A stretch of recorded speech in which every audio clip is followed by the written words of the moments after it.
It really started for me with these magazines that I used to read when I was a kid about cars. I was a big fan of Gene Shepherd. I lived in Western Massachusetts, and I could just about get Gene Shepherd on my radio in the middle of the night. My father played the old man on PBS, Phantom of the Open Hearth, and Great American 4th of July. I became aware of SHEP. It was through the pages of Mad magazine.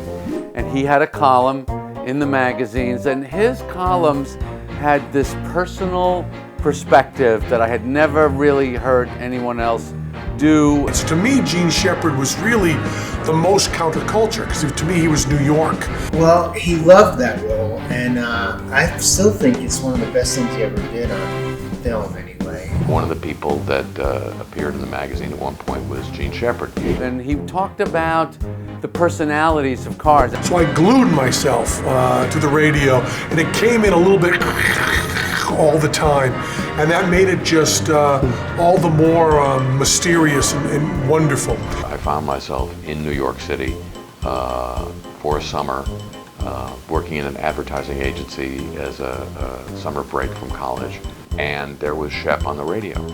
From what I understand, he was very quiet about his personal life.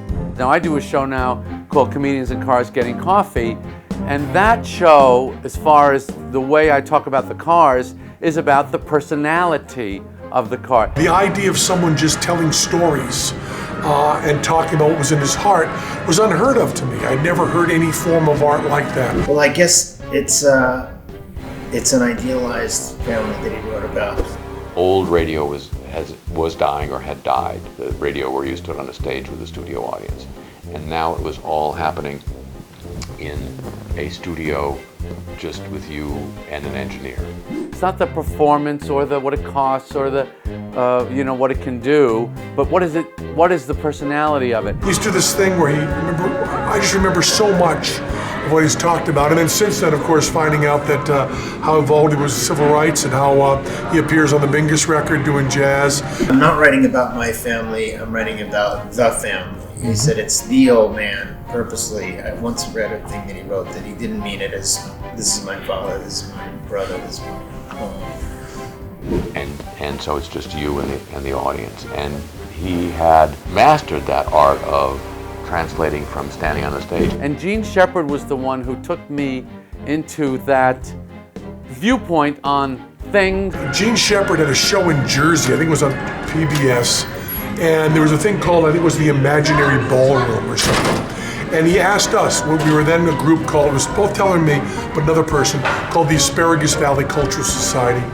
But the great thing about Gene's writing is that it feels similar to everybody's family. It's for some crazy reason. Unlike so many people in my business and entertainers in general, he didn't feel the need to pander to his audience. Appreciating the personalities of tiny things in life in general, universally.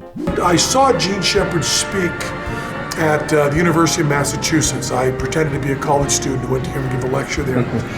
Although I think in my father's case, it really, honestly, is similar. New Hampshire, him and his brother. I bet it was quite a lot like that. He would say things to challenge them. He would get them to question their own assumptions, in a way that only like the best university professors would try to get you to challenge your assumptions. So that's the kind of comedy that I love. I don't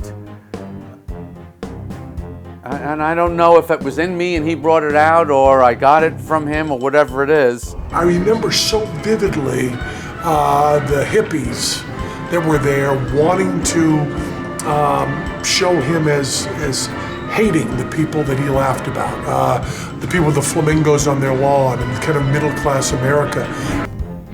But the great thing about the writing is it's also kind of nasty and unhappy, and it's not like a gussied up version of family life. It's very loving, but it also shows how kind of pissed off everybody is and how parents are annoyed at having children in the first place, and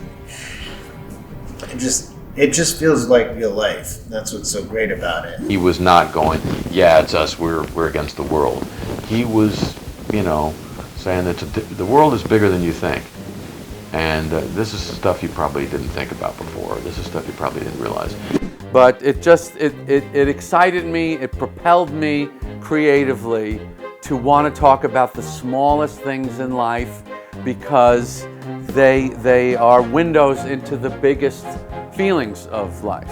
I remember someone asked him a question at some point that kind of pointed to that. They wanted one answer from him. The movie A Christmas Story. The movie, oh, it's a wonderful movie. I'm always irritated that it's Darren McGavin playing the father. Not that he isn't wonderful, just because he's not my dad, but Melinda Dillon, and that movie is just perfect. I love that movie.